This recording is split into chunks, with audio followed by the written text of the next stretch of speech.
Então, conforme nós falamos no último bloco, pessoal, a gente vai falar agora daquela penalidade mais grave, a demissão. A demissão, pessoal, ela ocorre com a quebra do vínculo que o servidor possui com a administração como forma de penalidade. Ele está sendo punido por algo que ele cometeu de forma irregular, diferentemente da exoneração, porque a exoneração é também essa quebra de vínculo com a administração, mas nesses casos, ou é a pedido do servidor, ou é simplesmente por uma razão que a administração quis. Não existe uma penalidade por trás disso. A demissão, pessoal, ela tem umas situações previstas em lei de forma expressa quando ela vai ser aplicada, exatamente pela gravidade dela. Se vocês viram que no bloco anterior, quando nós falamos da repreensão, a gente nem citou incisos específicos. Eu falei que a repreensão sempre poderá ser aplicada quando você faltar com um dever funcional ou praticar alguma proibição. A suspensão, ela já foi um pouco mais a fundo. Ela já falou, olha, se o cara for reincidente, ou em tais e tais e tais pontos será suspenso. A demissão, ela é mais clara ainda, porque ela é a mais grave. Então, a pena de demissão será aplicada nos casos de crimes praticados contra a administração pública, nos termos da lei penal. Então, se o ato que a pessoa praticou é um crime contra a administração pública, também poderá ser objeto aí de processo administrativo disciplinar que ensejará em demissão. Abandono de cargo. Abandonei meu cargo. Vai ser instaurado o PAD em meu desfavor para ser realmente comprovado que eu abandonei o cargo, e aí será aplicado a penalidade de demissão. Falta ao serviço sem causa justificada por 60 dias intercaladamente durante o período de 12 meses. Se você matar serviço 60 dias de forma intercalada no serviço, vamos supor que eu vou trabalhar hoje, amanhã não vou trabalhar hoje, amanhã não vou trabalhar hoje, amanhã não vou. Isso é de forma intercalada. A gente sabe que não pode ser de forma ininterrupta, contínua, porque se for de forma contínua vai ser abandono de cargo.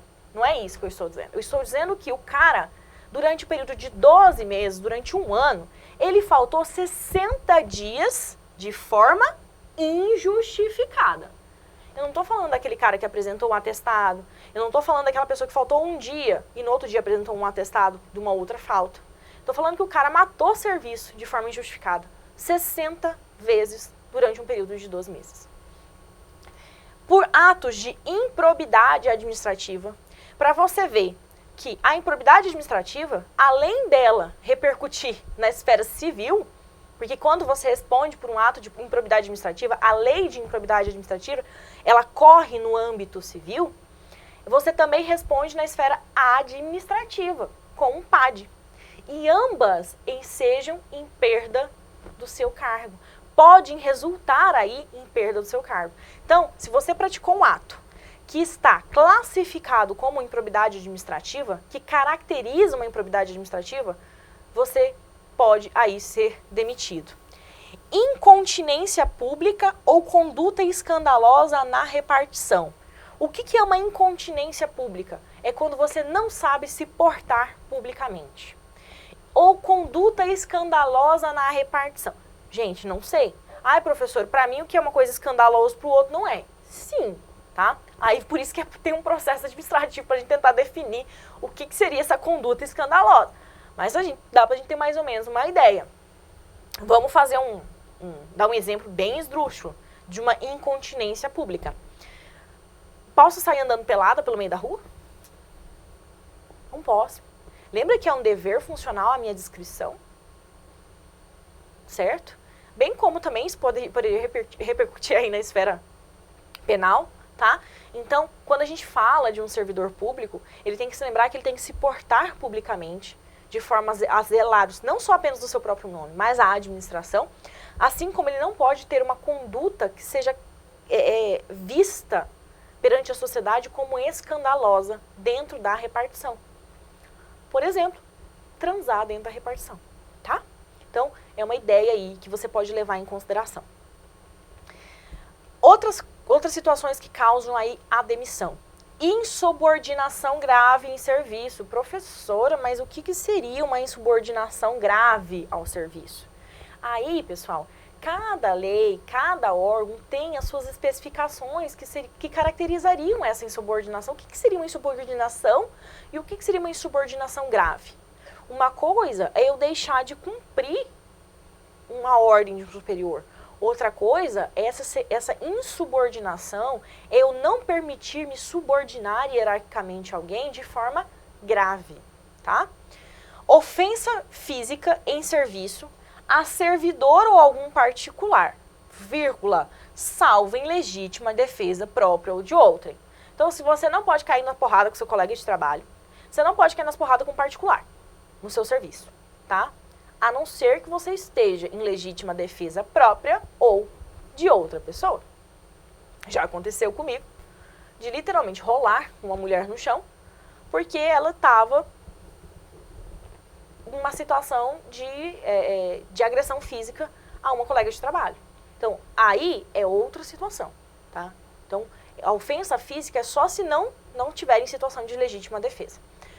É só a colega de trabalho? Não. Também a terceiros. Às vezes a pessoa vai para sua delegacia como vítima e sai de lá como autor, tá? Então é a terceiros em geral. A aplicação irregular de dinheiro público.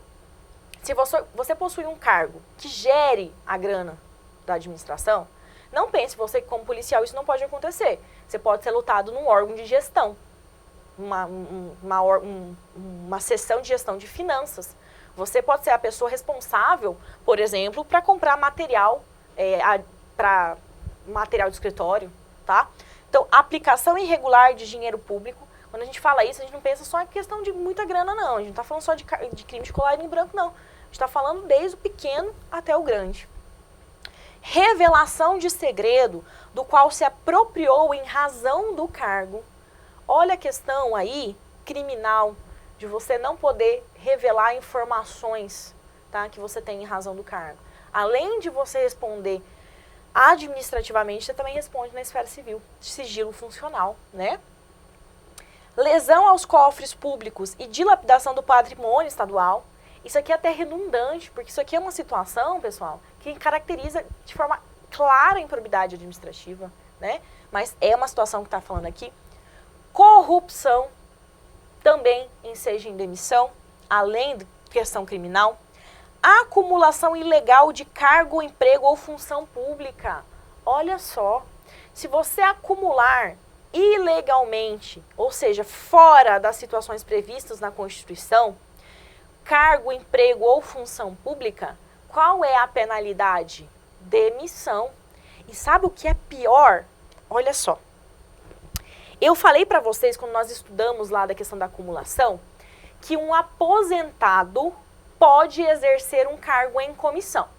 E aí, nesse caso, ele vai cumular essas duas situações e vai perceber o dinheiro, vai receber tanto os seus proventos de aposentadoria, quanto a remuneração do cargo em comissão. A regra é que isso não pode acontecer, mas existe essa exceção falando que tudo bem, ok, o cara pode, o aposentado pode exercer um cargo em comissão. Tá. Mas se eu tiver aposentada em um cargo e eu exercer um cargo que não seja em comissão, fora daquelas situações previstas na Constituição, além de eu responder um PAD em que eu vou perder, eu vou ser demitida, também será aplicada a mim aquela penalidade da cassação da aposentadoria. Tá vendo por que eu falei para vocês que a penalidade de cassação de aposentadoria ou disponibilidade, assim como a destituição de função de cargo em comissão ou função de confiança, depende do autor, depende da situação, por isso que não tem como você falar de forma específica, vai depender da qualidade do autor e não necessariamente só do fato em si.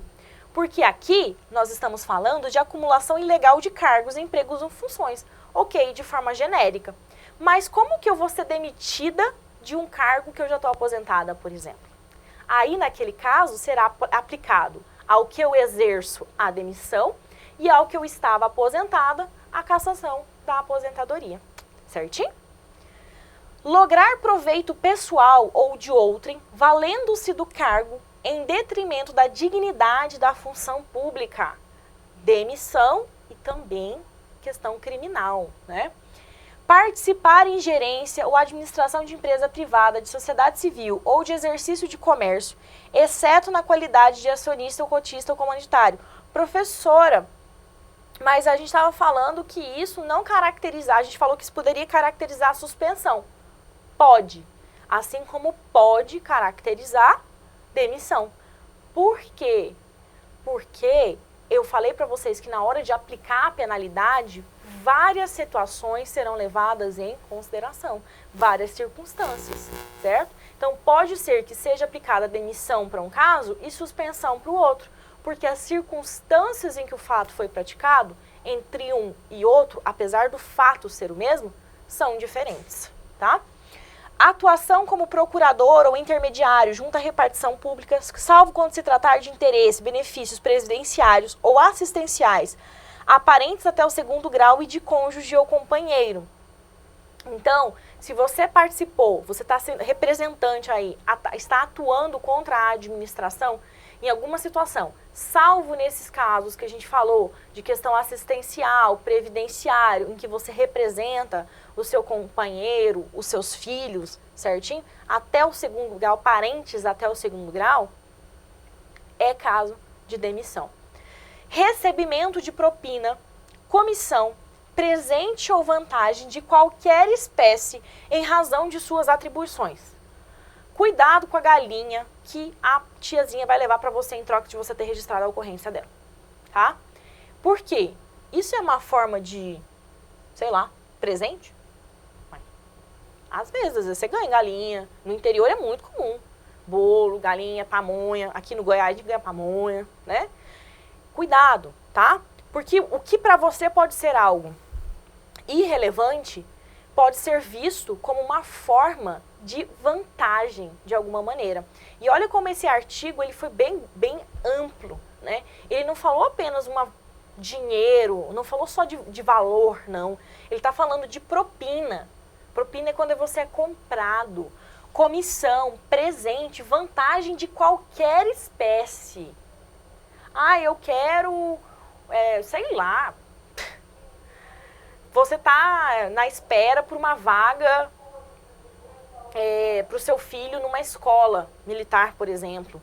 E a pessoa ela consegue passar seu filho na frente. Isso é uma vantagem? É uma vantagem de uma espécie diferente. E em razão de você ter feito algo para ela, ela fez isso? Então, isso pode gerar e ensejar a demissão, tá? Muito cuidado aí com relação a esse inciso e até mesmo porque ele também caracteriza ilícito penal. Aceitação de comissão, emprego ou pensão de Estado estrangeiro. Você como servidor público é brasileiro, é um servidor público estadual, mas da República Federativa do Brasil, tá? Então, você não pode receber e aceitar comissão, emprego ou pensão de Estado estrangeiro enquanto servidor. Prática de usura sobre qualquer de suas formas. Gente, usura é quando você pratica, tipo, juros sobre juros. Vamos supor que você vai emprestar dinheiro para alguém, tá? Você não pode ter esse tipo de prática e cobrar juros em razão de empréstimo e tudo mais. Leva mais ou menos por essa consideração, por esse lado, né? A gente sabe do nome. Procedimento desidioso. Se você agir com desídia, com preguiça, tá? No seu local de trabalho, tem que fazer a sua função. Lembre-se do princípio da eficiência. Eu estou dizendo aqui que a minha desídia, a minha falta de cuidado, de zelo na prática do meu trabalho, das minhas atribuições, cara, isso é tão grave que isso pode ensejar em demissão. Utilização de pessoas ou recursos materiais de repartição em serviços ou atividades particulares. Você pode pegar a sua viatura para ir embora para sua casa? Não. Você pode pegar a viatura para buscar seu filho no colégio? Não. Você pode pedir para o agente de polícia ir buscar para você? Não. Tá? Isso é uso de pessoal, é uso de serviço. Eu fiz um contrato de licitação com uma empresa para que ela passe maquinários para limpar, por exemplo, uma região, um terreno de um bem público do Estado. Que lá vai ser feita uma construção, ou então o mato estava muito grande, enfim. E essa empresa vai fazer isso. Eu posso pegar esse serviço e falar assim, aproveita que vocês estão aí e passa no terreno lá da minha chacrinha? Não, isso enseja em demissão. Além de improbidade administrativa, além de ilícito penal, tá?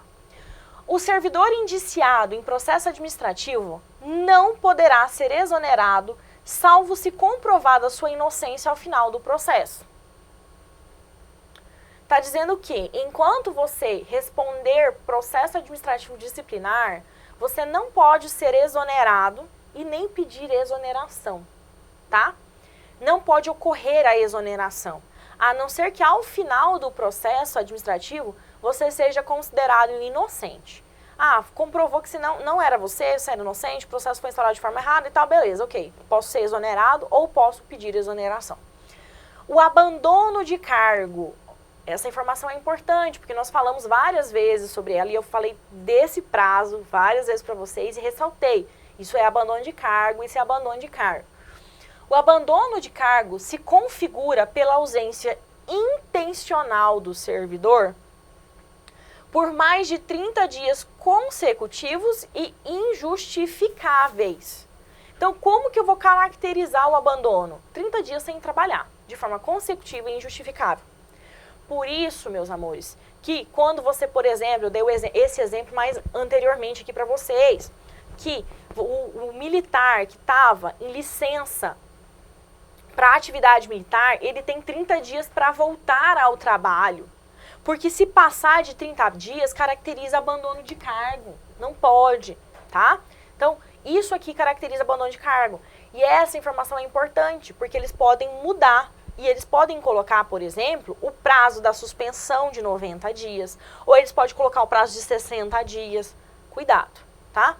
60 dias é quando a pessoa falta interpoladamente. Lembra que eu falei? Eu faltei serviço hoje, amanhã eu trabalho. Faltei hoje, amanhã eu trabalho. Faltei hoje, amanhã eu trabalho.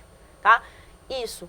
Abandono de cargo caracteriza por 30 dias ininterruptos, direto. Cuidado com esses 3 prazos aí, que é bem fácil da banca brincar com você.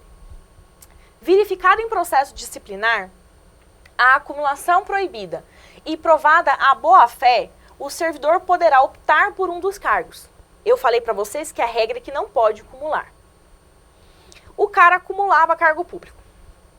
Acumulava. Não era constitucional, não era permitido. Mas no processo administrativo, ele foi comprovado que ele tinha boa-fé.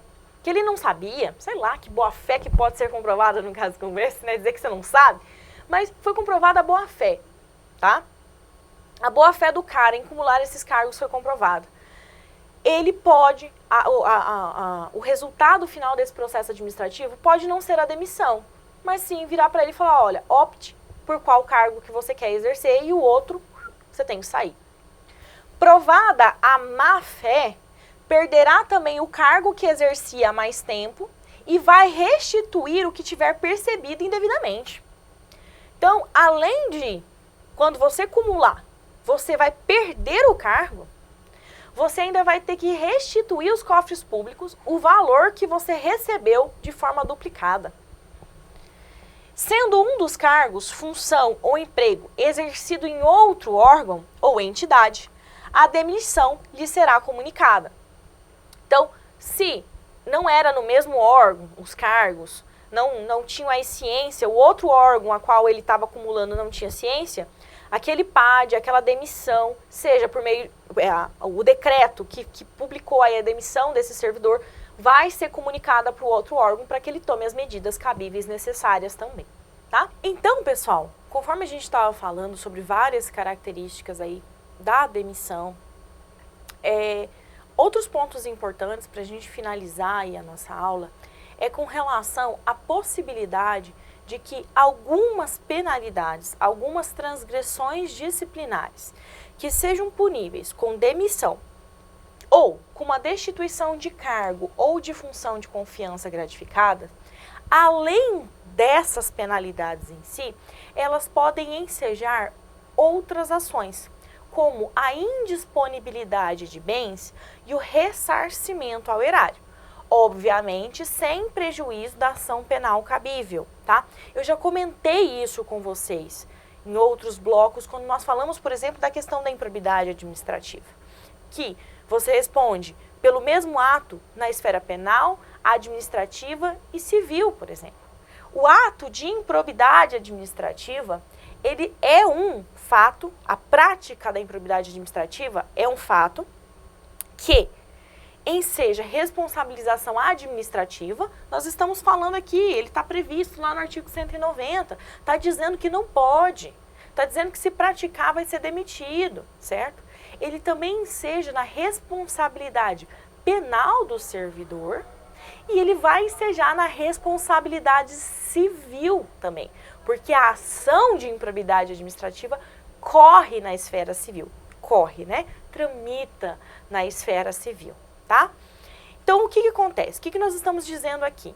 Que algumas situações, alguns fatos praticados pelo autor, pelo servidor público, que nós vamos elencar todos eles, além das punições administrativas, além das punições penais, além das punições civis, elas implicam em duas situações: indisponibilidade de bens e ressarcimento ao erário.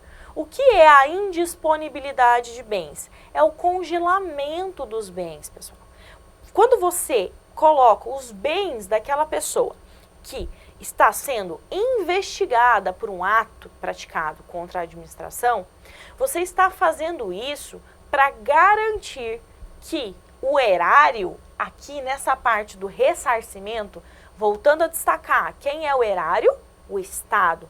Que ele vá ser ressarcido pelos danos causados pelo servidor público, pelo autor destes fatos, certo? Porque se você não decreta a indisponibilidade dos bens, acontece de, quando chegar ao final do processo, chegar à fase da execução, de virar e falar: ó, fulano, você tem que pagar tanto de multa, você tem que ressarcir o Estado de tanto, você tem que pagar tanto de dano moral e material, seja para terceiros, seja para a administração. E aí você vai olhar na conta do cara, o cara não tem nada. Por quê? Porque não foi declarada a indisponibilidade de bens desse servidor. Essa informação aqui, essa indisponibilidade de bens, ela é tão importante que ele é um ato, ela é uma ação de precaução tomada lá na ação de improbidade administrativa, que vai ser tomada também aqui na ação administrativa. Então, quando você instaura um processo administrativo disciplinar contra um servidor e alguma dessas ações aqui, improbidade administrativa, pela prática de alguma dessas ações, improbidade administrativa, a aplicação irregular de dinheiro público, lesão aos cofres públicos ou a dilapidação do patrimônio ou por corrupção, qualquer uma dessas práticas podem ensejar na esfera administrativa a indisponibilidade de bens, o congelamento dos bens deste servidor, para que seja possível posteriormente que ele devolva, que ele corrija, que ele ressarça, que ele pague a multa referente ao fato que ele praticou, além da demissão ou da destituição de cargo em comissão ou de função gratificada, tá? Então, nessas situações aqui, além das outras características que nós falamos já, da possibilidade de constar, por exemplo, na demissão, que essa demissão é a bem do serviço público, também ocorre essa particularidade da indisponibilidade de bens e da necessidade de ressarcir ao erário pelos danos causados à administração. A pena de demissão, ela será aplicada com a nota de a bem do serviço público e o servidor demitido ou destituído do cargo em comissão ou função gratificada não poderá retornar ao serviço estadual nos seguintes casos. Então, ou seja, existem alguns atos praticados, algumas transgressões disciplinares praticadas pelo servidor público, que além de ensejarem em demissão, vai estar constando lá na demissão, que essa demissão foi a bem do serviço público. Foi para garantir que o serviço público não fosse lesionado. E, ainda mais, essa pessoa, ela não poderá mais retornar ao serviço estadual. Cuidado, tá? O estatuto está falando que é uma questão de retorno ao serviço estadual. Não quer dizer que ela não pode, por exemplo, retornar a um serviço em outra esfera da administração. Em que situações isso vai ocorrer, professora? Crimes contra a administração pública, conforme tipificado lá no Código Penal. Então, todos os crimes previstos lá no Código Penal, como crimes contra a administração, elas terão essa nota ao final da demissão. Foi demitido a bem do serviço público pela prática de um crime contra a administração. Crimes de improbidade administrativa, conforme eu comentei no slide anterior. Ofensa física em serviço a servidor ou particular, salvo em situações de legítima defesa. Então, se houver qualquer tipo de ofensa física a um outro servidor ou um particular, você pode ser demitido e, além disto, ainda pode constar na sua nota de demissão ali, no seu decreto de demissão, que essa demissão foi a bem do serviço público e você estará proibido de ingressar novamente no serviço público estadual. Lesão aos cofres públicos e dilapidação do patrimônio estadual, corrupção. Vocês percebem que são praticamente as mesmas situações do caso da indisponibilidade de bem e do ressarcimento ao erário. Qual é a única situação que se acrescentou aqui para colocar essa nota de a bem do serviço público? Foi demitido a bem do serviço público. A questão da ofensa física em serviço, tá? Isso, além de constar isso na nota da sua demissão, ainda vai impedir que você retorne ao serviço público estadual.